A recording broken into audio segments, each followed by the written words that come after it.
Tout de suite, la chronique politique de Mickaël Darmon. Et une première question pour vous, Mickaël. Le candidat Nicolas Sarkozy était aujourd'hui à Saint-Quentin pour ce premier jour de la semaine. Une semaine à enjeu. Oui, et l'enjeu, tout simplement, de ne pas la rater, puisque dans son entourage, on dit sans embâche, effectivement, la semaine a été mauvaise, on n'a pas le droit à l'erreur, il ne fallait pas rater une seule semaine, on a raté la semaine dernière. Vous savez, l'adage dans la campagne Nicolas Sarkozy, c'est chaque jour, il faut gagner, chaque jour, la journée.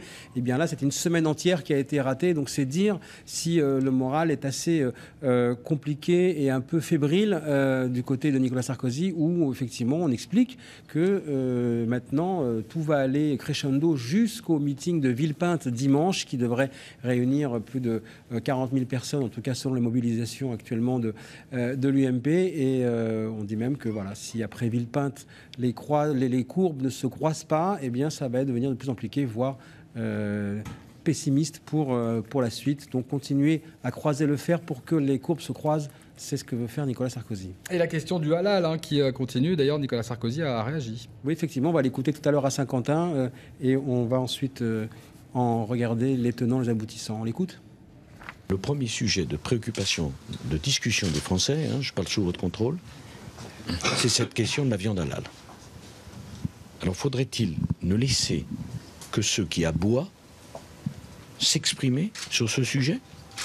Alors, pourquoi ce positionnement? Quel est le dessous des cartes? Écoutez, c'est justement ce qui est le plus étonnant aujourd'hui dans l'entourage de Nicolas Sarkozy, c'est que beaucoup ne comprennent pas pourquoi il continue à s'enferrer du côté donc, de cette polémique, en allant chercher les voix donc, du côté de l'extrême droite, en essayant de mettre cette polémique sur la viande halal au centre de la campagne, alors qu'il y a tant d'enjeux aussi importants. C'est ce qu'on dit effectivement du côté de Nicolas Sarkozy, de la part des dirigeants, des responsables, certains ministres de la droite modérée qui ne veulent pas voir cette situation perdurer. Mais cela veut dire aussi que, et cela révèle maintenant au grand jour, les tensions qui existent au cœur de la campagne de Nicolas Sarkozy avec les tenants de la ligne droitière, justement incarnée par Emmanuel Mignon, qui est donc la directrice de campagne, et Patrick Buisson, le conseiller donc je dirais presque occulte de Nicolas Sarkozy, omniprésent depuis le début et qui lui inspire cette ligne droitière de Nicolas Sarkozy pour le premier tour. Et ça n'a pas échappé d'ailleurs à François Hollande. Absolument, et il appuie là où ça fait mal, on l'écoute. Nous avons des enjeux majeurs.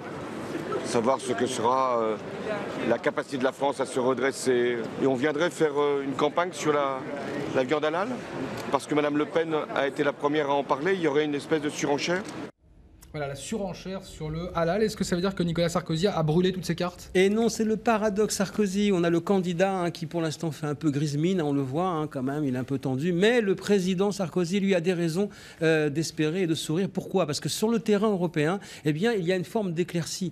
Vous savez, dans quelques jours, ça a été repoussé un peu presque à la fin du mois, eh bien, les dirigeants européens vont enfin s'entendre sur l'augmentation, en tout cas la capacité financière de ce fameux pare-feu financier, ce mécanisme de stabilité donc, européenne que les Allemands ne voulaient pas garantir, eh bien, ils vont enfin accepter de le faire. Et donc, ça va être la fin de la crise de la zone euro. L'euro va être sauvé. Et au fond, la gouvernance de Nicolas Sarkozy, qu'il a toujours préconisée, sera validée.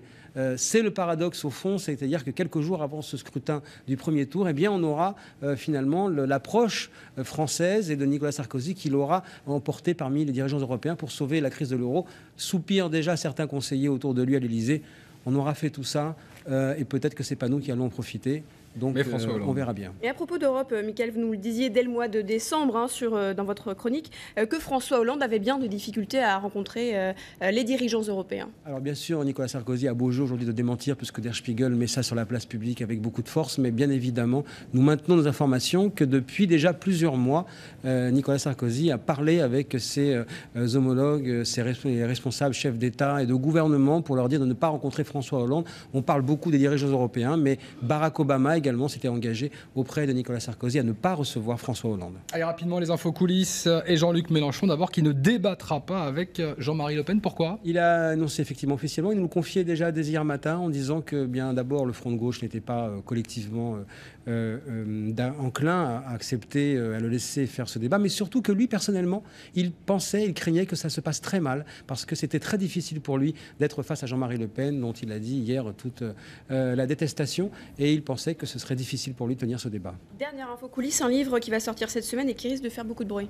Oui, Ziad Takedine, l'intermédiaire qui est en livraison d'armes, en contrat d'armement, parle pour la première fois et va raconter et mettre sur la table tous les dessous de ces contrats et également pointer ce qu'il appelle les actions du triumvirat, Claude Guéant, Bernard Scorseni, le patron du renseignement français, et Djouri, Alexandre Djouri, l'autre intermédiaire qui aussi a fait beaucoup parler de lui.